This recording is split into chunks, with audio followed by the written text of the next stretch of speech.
Lights Out, Words Gone, to bola pieseň od Bombay Bicycle Club, ktorá vám veríme, že urobila pekné útorkové popoludnie, takto krátko pred 17. No a pred nami je posledná hodina dnešného Popo FM, v ktorej budú znieť aj Walter Schnitzelson alebo Foo Fighters a samozrejme aj mnohí ďalší, tak určite zostaňte naladení a príjemné počúvanie všetkým. Rádio FM.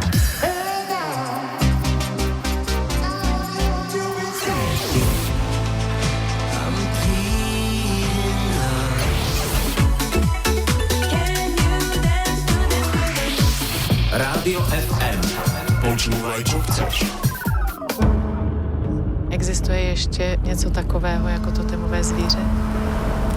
Člověkův zvířecí průvodce?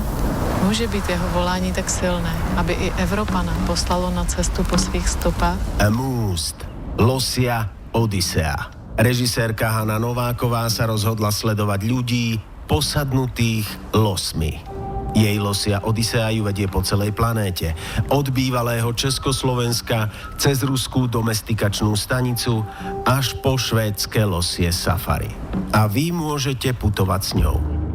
Viac o filme Amúst, Losia Odisea sa dozviete vo víkendovom vysielaní Rádia FM.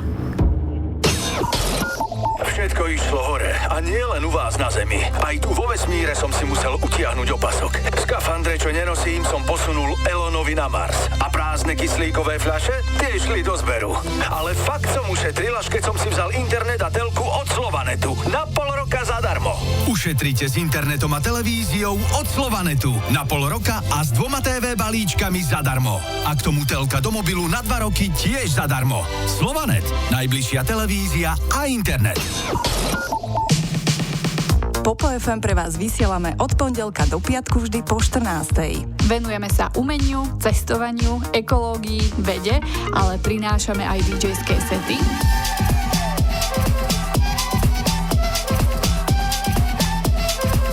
Alebo popoludnejšie minikoncerty. Baby, it's the weekend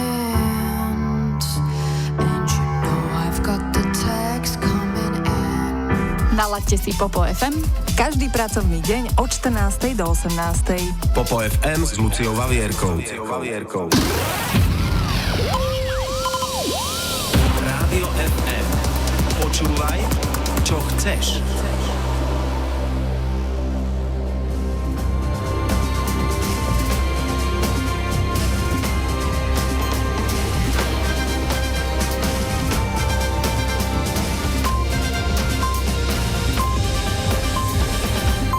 Bolo 17 hodín.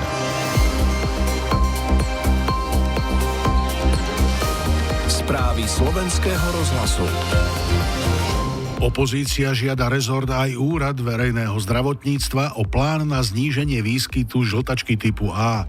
Rusko pohrozilo útokmi na ukrajinské prístavy a lode, ktoré do nich plávajú.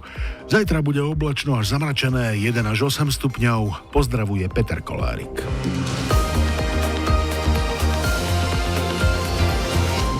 Opozícia žiada ministerstvo zdravotníctva a úrad verejného